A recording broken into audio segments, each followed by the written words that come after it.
She lost an election, and now she's projecting. Hillary Clinton went on The View this week, which immediately raises a serious question. What's the weight capacity for that stage? But you'll never guess what she talked about. Her love of gardening, the things she does to stay healthy, how much she adores catching and cooking stray kittens. Nah, it was Donald Trump, as expected. But it's like I always tell Taylor Swift, girl, you gotta move on. Seriously, Trump doesn't just live in Hillary's brain. He's built a 500-unit condo with in-unit laundry and a rooftop. There is no political titan safe from Greg Gutfeld's attacks. Not Hillary Clinton, in particular. Gutfeld deconstructs the glossy exterior of political theater to reveal the true Hillary beneath the smirks and sound bites in a takedown tinged with scathing wit and searing honesty. Nothing is off limits as he destroys her legacy with a sneer and a MIC drop, from email scandals to worldwide gaffes. Hold on tight. This goes beyond simple critique. The demolition is humorous. Half of voters said any Republican would be better than President Biden, prompting one woman to legally change her name to NE Republican.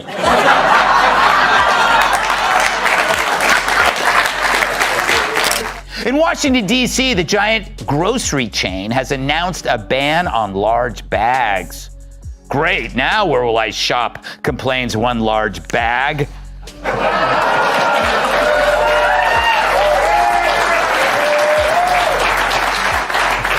Please hit the bell symbol and subscribe to the channel if you like this video. Imagine stretching your arms, drinking your expensive Starbucks cappuccino, then waking up one morning with the thought, you know what? The world needs more of Hillary Clinton's unasked for advice. Yes, because nothing says national healing more than a politician who avoided controversies for longer than a raccoon in a trash-filled alley. Hillary Clinton argues Joe should be, quote, direct and forceful, end quote, against Trump in the CNN debate. Yeah, direct and forceful, just like the noose I put around Epstein's neck. If I did it. Greg Gutfeld made the decision to try out the wrecking ball right on cue. And it wasn't just demolition, people. With verbal arson, public spectacle, and the subtlety of a wrecking ball in a porcelain shop, it was a Category 5 roast. We shouldn't get ahead of ourselves, though. We need to flam a Clinton. Warning signals that you were gonna lose? Well, too bad you didn't bother to visit the states you ended up losing, you potato-shaped wine bag. But would he even be worse now? I think that he'd be even worse now because he was somewhat restrained, believe it or not, in the first term by people who he hired because he thought they would go along with him. And Hillary would be the Michael Jordan of completely missing the hoop if political comebacks were a sport. Every 4 years, she comes out of the mists with a new pantsuit and a newly constructed feeling of moral superiority, like a poorly written reboot. If a group of consultants who all failed ethics class wrote poetry in comic books, it would be almost lyrical. You know, they're going to try to ignore him for as long as they can because they're deathly afraid of him. And they're going to do to him what they did to me in the Democratic primary of 2020, which is pretend you don't exist. And then if people start noticing you, then they will try to smear and cancel and destroy him at all costs. I remember what Hillary did to you. Exactly. Yeah, and she's still standing. Baseless smears that repeated over and over and over again by the propaganda media until people actually start to believe it, and it starts causing some real damage. But on Shall we take a trip down memory lane? Back when email servers were housed in basements, delete wasn't just a button, it was a way of life, and Benghazi was simply a location on a map. Because nothing fosters public confidence more than deleting 30,000 emails more quickly than a teenager concealing texting from their mother. Hillary, what will happen if Trump is reelected? Which is odd because Hillary's an expert on not getting elected. I wonder, does she think it would end our country as we know it? I think it would be the end of our country as we know it. And I don't say that lightly. You know, I hated losing. And I especially hated losing to him because I had seen so many warning signals during the campaign.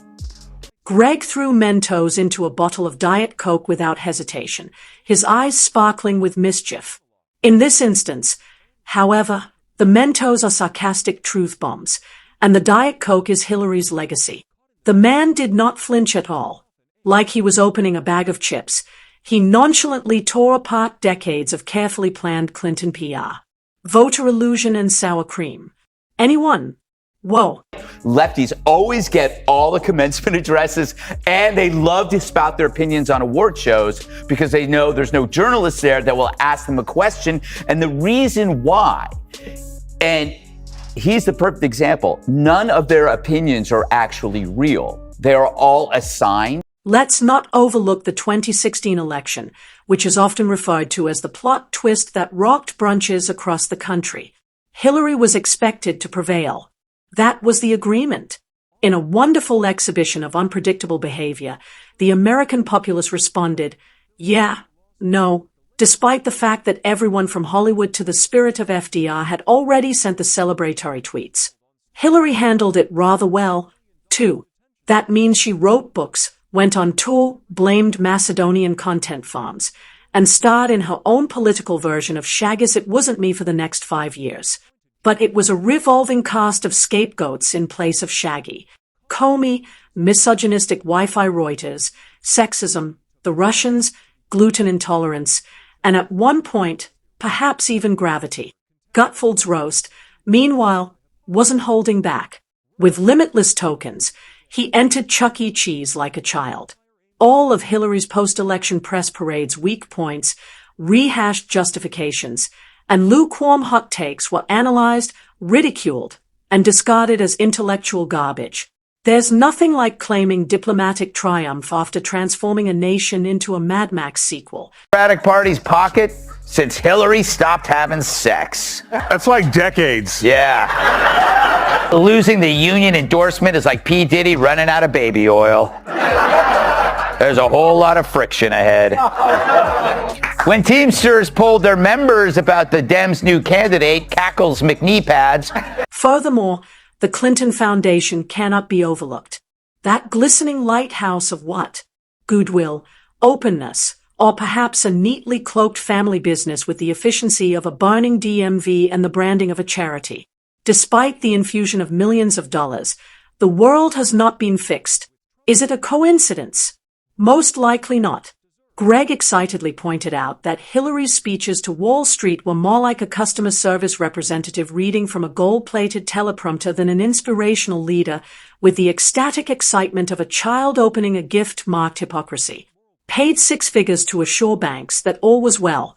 It is essentially a lullaby for billionaires, but with a political twist. And the boldness, flawless. The layers of polished story were peeled away by him like an onion of sardonic detachment, ambition, and ego. Indeed, the audience's wild laughter was the only source of the tears. Creator of the plan was Julianne Smith, a Clinton policy advisor that the unclassified Durham report refers to as Foreign Policy Advisor 1.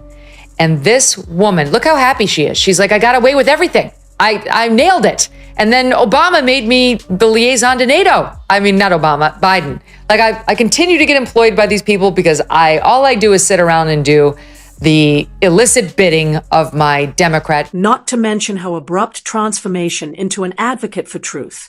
This is wealthy coming from someone who, despite owning more real estate than Monopoly, once claimed to be broke. Hillary and reality are like a vegetarian at a barbecue. An awkward, stressful, contradictory situation. Additionally, she continues to portray herself as a morally clear voice in politics. Being the designated driver at a demolition derby is analogous to that. You're still at the wrong place, even though it sounds responsible. It was like watching a History Channel roast since Greg's attack was so methodical and brutal, educative, but humorous. He jokingly pointed out that Hillary has been in more controversies than most soap operas, but her acting has been worse. Each relatable moment seems to have been authenticated by a focus group and tested on lab rats. Drinking beer at a dive bar, pretending to ride the tube, pretending to breathe oxygen, and so on. is wild. This is Hillary Clinton in like 2008, and Hillary Clinton saying some wild MAGA type shit. Tell people to come out of the shadows. If they've committed a crime, deport them. No questions asked. They're gone. If they... She's a Republican. If they've been working and are law-abiding, we should say, here are the conditions for you staying. You have to pay a stiff fine because you came here illegally. You have to pay back taxes. And you have to try to learn English. And you have to wait in line. You have to wait in line. You have to wait in line. It's You couldn't believe that. illusion. However, this roast pièce de resistance is the real deal. A rhetorical Molotov cocktail concerning Clinton's special capacity to exacerbate anything by merely endorsing it was casually thrown out by Gutfeld. A candidate who has your support loses. Support a policy, and it fails. She seems to have been cursed by the irony gods. If Hillary believed in gravity, everything would just begin to float. For the love of all that is politically sacred, the approach back at Clinton HQ appears to be to deflect constantly, deny everything, and never accept responsibility. Seeing someone who only performs disappearing acts with emails, accountability, and credibility is like watching a magician. Is it unjust to hold Hillary responsible for everything now? Most likely. Is it enjoyable? Of course. Because it's like seeing a VHS tape attempt to battle TikTok. And that's not even counting the media echo chamber that follows her around like a caffeinated cheering squad, when someone who has been in politics since dial-up internet continues to act like the new face of progress. She articulated precisely what she meant. Once more, it simply failed to land. Of course, is the original election denier. I'm sure you voted for her in 2016. Well, she's not an election denier. She absolutely was the OG election denier. She, first of all, she came out before the sun had risen to concede the election to Trump. And then spent the next 4 years saying he was illegitimate. Greg was completely unconcerned. With a sarcastic tone that goes deeper than a tax audit, he simply enumerated the facts. Even better, Hillary wasn't present to answer. She was not obliged to be. The roast turned out beautifully. Gordon Ramsay himself would have been pleased. But she will come back, like a bad guy in a political sitcom. Most likely in time to write You Thought I Was Done, another memoir. She wasn't. Spoiler alert. The story goes on because as long as Hillary continues to enter the spotlight with the grace of a broken Roomba, there will always be those like Gutfeld who are willing to give her the microphone and then burn down the stage. With popcorn in hand, we will be observing the slow-motion train catastrophe that is political ambition without the weight of self-awareness. Because there's nothing like showing up on every news cycle like a haunted political Furby to declare that I'm done with politics. Not to mention the countless interviews in which she provides commentary like a resentful quarterback with a thesaurus on a Monday morning. Hillary would have been a good choice either. She was a terrible choice. She's a corrupt politician, one of the most unlikable people that's ever run for office. They were trying to get people to be supporting her just because she's a woman. This is going to be her history. Women, ladies, I stand with her. So there's all these women that have this blind allegiance towards this career politician, completely full of shit. She arrives wearing a well-chosen jacket, speaks in a few wise but passive-aggressive lines, and smiles as if she has just remembered the location of the dead burial. Probably figuratively, of course. Even wise, the audience nods solemnly as if she had used a sound bite to end world hunger, which is what elevates it to the level of art. She says things like, "We need to protect democracy." These statements seem more like a phishing email wrapped in a TED lecture than a call to action. She is constantly being performed as though the failure of democracy, rather than the other way around, is the true problem. Greg's roast, meantime, did more than merely make holes. Binoculars were distributed so that everyone could see it float away after it tore off the facade and flung it into the Hudson. He mentioned everything that polite society acts as though it has forgotten. The accusations of donor pay-to-play. The real kicker, though, was when Gutfeld smiled and said, "I read the footnotes, too." Clinton's campaign repeatedly attempted to portray her as the sage older stateswoman. She puts out this tweet, and it's a picture of her, a much younger Hillary, and the caption on the hat reads, "But her emails." And she writes in her tweet, "Bringing this back in light of recent news. Get a limited edition But Her Emails hat and support Onward Together groups working to strengthen our democracy. The nerve of this woman to have committed federal crimes and to have gotten off because James Comey didn't have the spine to bring it. Greg reminded America that she is more of a corporate HR representative with a grudge and a Gmail issue than a Jedi Master. It was well received by the fans. Why? Because, for once, someone shouted aloud what everyone else at Thanksgiving only mumbles. That the entire political trajectory of Hillary Clinton has devolved into this endless PowerPoint of inconsistencies. Unless they accuse someone she likes, she is a champion of women. Defender of the truth, unless subpoenaed. Defender of the populace. Yes, provided that they have reliable Wi-Fi and are pre-approved donors. The most delectable irony of all, though, is right here. The one item that may have rescued Hillary Clinton's reputation is still lost in the midst of years of branding, rebranding, deflection, and calculated silence. Sincere modesty. Even though it was brutal, the roast only succeeded because it exposed a mirror that she had been avoiding for decades. And the truth was all that remained as the smoke cleared, the final punchline was delivered, and the crowd stopped gasping in laughter. Not the polished, consultant-approved version, but the unvarnished truth that perhaps, just possibly, Hillary Clinton isn't the misunderstood Democratic savior she believes herself to be.